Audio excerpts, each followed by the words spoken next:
So here's a book review about Nassim Taleb's Black Swan, but I'm going to do 3 maybe weird takeaways from The Black Swan by Nassim Taleb. I've read 4 Nassim Taleb books thus far, and each has improved how I think about various topics. Each book should be read by everyone, and not just once, but many times over. The Black Swan is no different. While there are technical aspects to the book that are better explained by Taleb himself, there's an abundance of wisdom and applicable real-world knowledge in the book too, which is what I'll cover here. There's a lot in the book that changed my mind, which is a sign of a great book. When you hear an idea and your immediate response is defensive, but as you hear more about the idea, the logic changes how you think. For example, the first takeaway, serendipitous encounters and why you should go to parties. I'm a bit of a loner.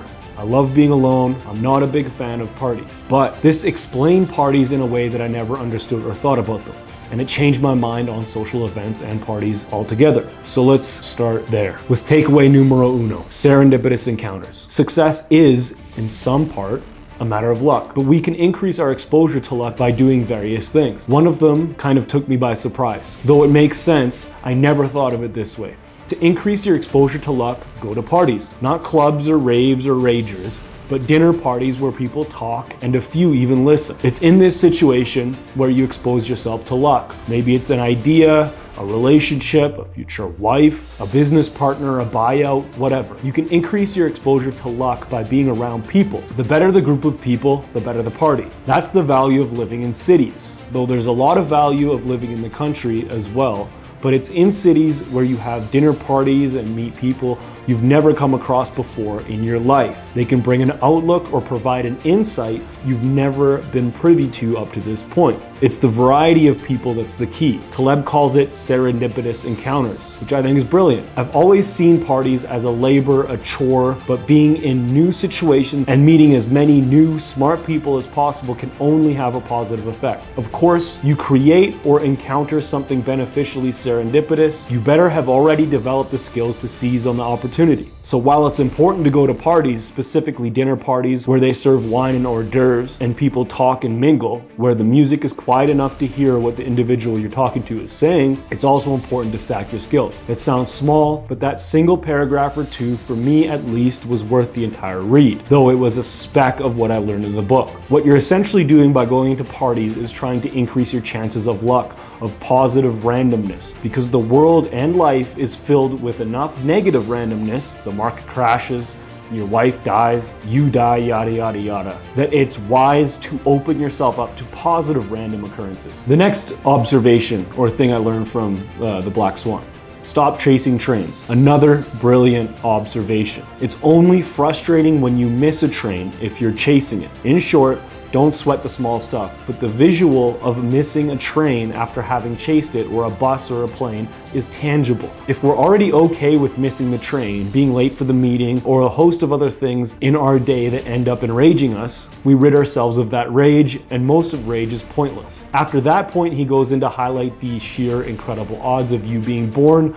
let alone still being alive. Of billions of sperm, you won. Not to mention that this had to happen thousands upon thousands of times before for your parents to be born and their parents and so on. The odds of you, the only you that is going to be on this planet ever, are so great that it's hard to fathom. Taleb puts it well by saying that the odds are similar to a grain of sand next to or in comparison to our Earth. The odds are that dramatic. It's in that sense that the missing of a train or a meeting or anything else that gets us down, depressed, enraged, angered, or disappointed is ridiculous. It not only serves no value, but it's so insignificant. It's also in that sense the luck of existing that we should indeed feel lucky to exist. We should, based on numbers alone, be grateful to be alive each and every day that we're living. The next observation: our desire to tell stories ruins our understanding of history. Humans need stories to understand, or at least we think we do. We like them. They're easier. They add a reason to the chaos and randomness that is life and that is history. The thing is, history told by looking back at an event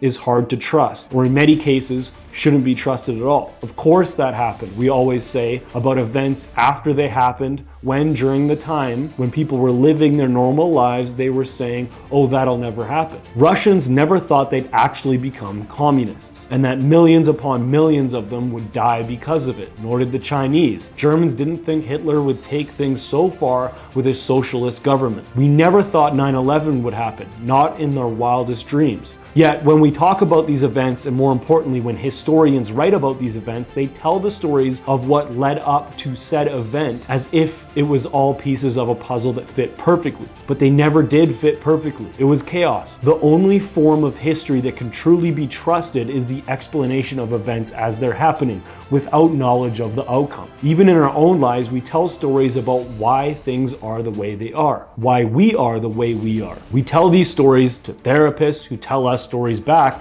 to make us victims. It's all bullshit. We can't rely on these stories we tell ourselves about ourselves. And in many cases, we shouldn't be telling stories about why we are where we are, because our stories are entirely subjective. Taleb writes a fair bit about forecasting and how it's a bullshit profession without much consequence. He applies it specifically to economists whose forecasts dictate policy, and when they're wrong, the taxpayers pay for their mistakes and they move on to the next useless model, wrought with flaws and a lack of calculating for all of the risk that can occur, which is nearly impossible. Next, Amor Fati, Love Fate. The version of the book I read is an updated version with an attached essay at the back. Amor Fati, Love Fate, leads a man to shrug off adversity, to be bored by it. When you love whatever is written in the stars, whatever will be because it is fate, the struggles, adversity, pains, and catastrophes bore you. Why get down or broken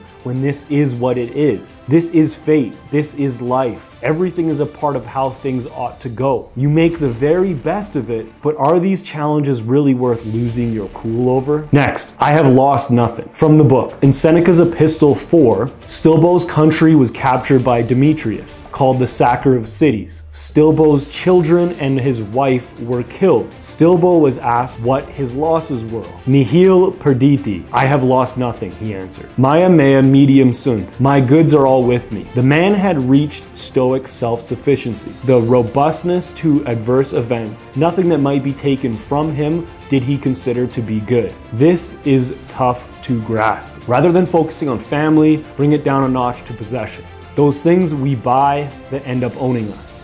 If everything is taken away, is anything really taken away? These things are not good. Our lives are not better because of a nice house or a car or a watch.